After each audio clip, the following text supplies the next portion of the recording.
আপনাদের সবাইকে স্বাগত জানাচ্ছি বাংলায় জার্মান চ্যানেলে, যেখানে আমরা মনে করি এটি হচ্ছে বাংলা জার্মান শেখার আদর্শ স্থান। এই জার্মান ফর বিগিনার্স A1 কোর্সের লেসন 3তে আজকে দেখাবো জার্মান ডিপথংস বা ডাবল ভাউলস এবং কনসোনেন্ট পেয়ার্স বা দুটি ভাওয়াল একত্র উচ্চারণ এবং একত্র ব্যঞ্জনবর্ণের উচ্চারণসমূহ। আমি আপনাদের মেন্টর আনোয়ার হোসেন আপনাদের সাথে আছি এবং চেষ্টা করব আপনাদেরকে সাথে নিয়ে কিছু শেখার। ডিপথং বা ডাবল ভাওয়াল। জার্মান ডিপথংয়ে আমরা পাই দুটি ভাওয়ালের কম্বিনেশন, যেমন আ ই, এ ই, এ উ ইত্যাদি।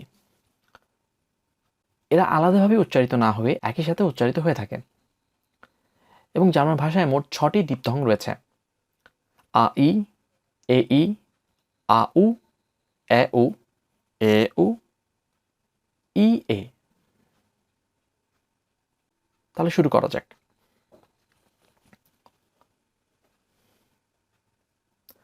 প্রথমে রয়েছে আ ই এবং এ ই। আমি কিন্তু জার্মান অক্ষর বলছি, এ আই নয়, আ ই, এ ই। যখন এগুলো কোনো শব্দের প্রথমে বা মাঝে থাকবে বা শেষ থাকবে, যেখানেই থাক, এগুলোর উচ্চারণ হবে ইংরেজি আই এর মতো, আই আই। এখানে বাংলা আমি উচ্চারণটি দিয়ে দিয়েছি আই। এবং যার উদাহরণ হচ্ছে এম আ ই, মাই মাই। এটি মেই নয়, মাই, যার অর্থ হচ্ছে মে মাস, মে মাস। এবং দ্বিতীয় একটা উদাহরণ হিসেবে নেওয়া যেতে পারে আই আই, যার অর্থ হচ্ছে এগ বা ডিম। তাহলে আ ই, এ ই যখন জার্মান শব্দে থাকবে তখন সেগুলোর উচ্চারণ হয়ে যাবে আই এর মতো, আই এর মতো, যেমন মাই, আই।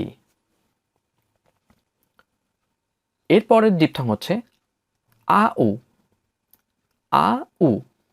যখনই আ উ কোনো শব্দে থাকবে তখন সেটার উচ্চারণ হয়ে যাবে আউ এর মতো, আউ আউ।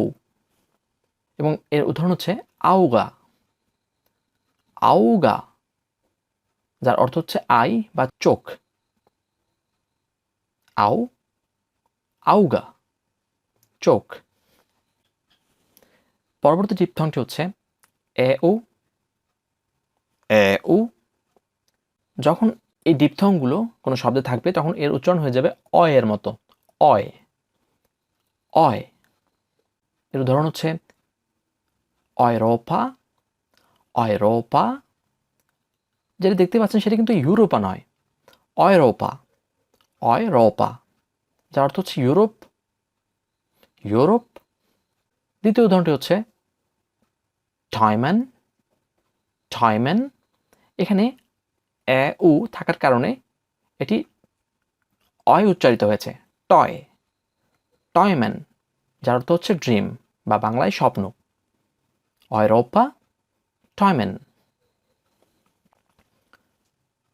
এরপর সর্বশেষ ডিপথংটি হচ্ছে ই এ, ই এ, যার উচ্চারণ হচ্ছে ই এর মতো, দীর্ঘ ই এর মতো, যেমন জি, জি।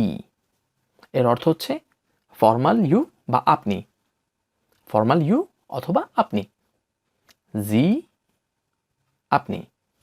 এর সাথে ডিপথং শেষ হচ্ছে। এবার আমরা শিখব গ্রুপড কনসোনেন্টস।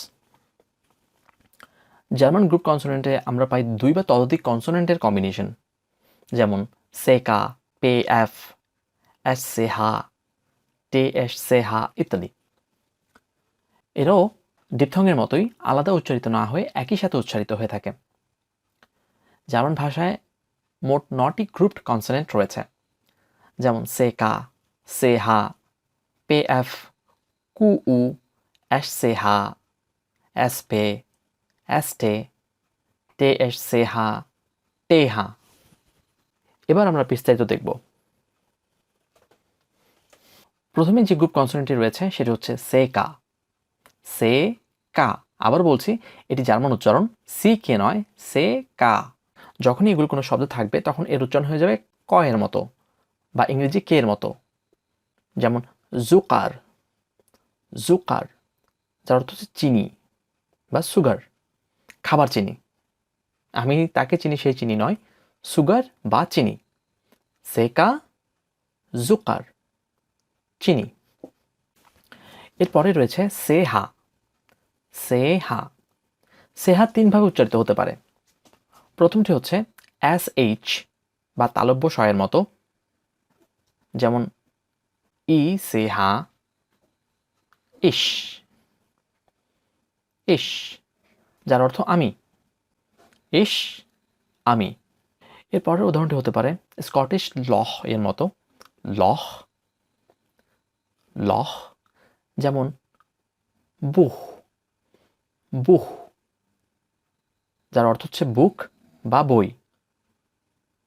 এর পরের উচ্চারণটি হতে পারে কে এর মতোই, বা বাংলা ক, যার উদাহরণ হতে পারে কারাক্টার, কারাক্টার। সে হা প্রথমে থাকার কারণে এটির উচ্চারণ হয়ে গিয়েছে ক এর মতো, কারাক্টার, বা ইংরেজিতে ক্যারেক্টার, যার বাংলা হচ্ছে চরিত্র। তাহলে স, লহ, ক, ইস, বুহ, কারাক্টার।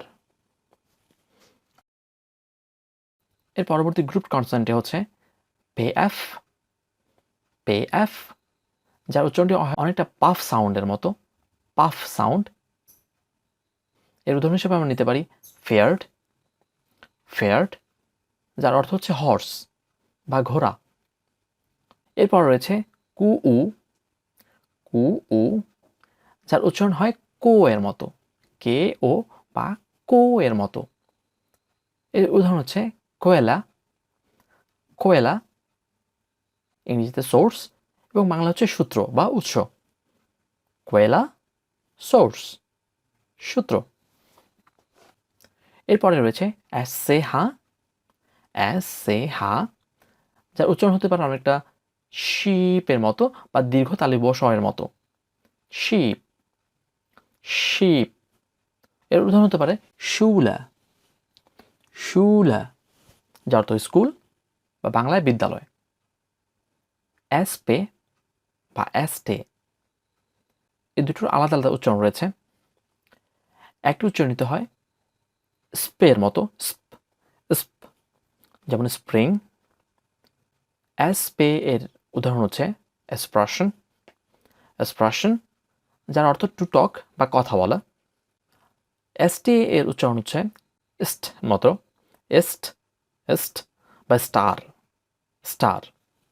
এস্টে এর উদাহরণ হচ্ছে অ্যাস্টেন, অ্যাস্টেন, যার অর্থ হচ্ছে টু স্ট্যান্ড, টু স্ট্যান্ড, বা দাঁড়িয়ে থাকা, দাঁড়িয়ে থাকা। আমাদের পরবর্তী গ্রুপ কনসোনেন্টটি হচ্ছে টে এস সেহা, টে এস সেহা, যার উচ্চারণ হচ্ছে হালকা চয়ের মতো, হালকা চয়ের মতো বা সিএইচ। উদাহরণ হচ্ছে ডয়েচ, ডয়েচ। এখানে টে এস সেহা থাকার কারণে চয়ের হালকা উচ্চারণ হয়েছে ডয়েচ, যার অর্থ জার্মান, জার্মান। এরপর উদাহরণ হিসেবে আমরা নিতে পারি চুস, চুস, যার অর্থ বাই বা বিদায়ী সংবর্ধনা, ডয়েচ, চুস। এবং সর্বশেষ যে গ্রুপ কনসোনেন্টটি রয়েছে সেটা হচ্ছে টেহা, টেহা। এর উচ্চারণ হয়ে থাকে টিএইচ বা বাংলা থয়ের মতো, এবং এর উদাহরণ হচ্ছে থেয়াটা, থেয়াটা, বা থিয়েটার, বাংলায় থিয়েটার বা সিনেমা হল যাকে বলা হয়, টেএইচ, থিয়েটার। বারবার দেখার মাধ্যমে অধিক পরিমাণে অনুশীলন করার চেষ্টা করুন। কোনো পয়েন্ট না বুঝে থাকলে নিঃসংকোচে কমেন্ট করুন।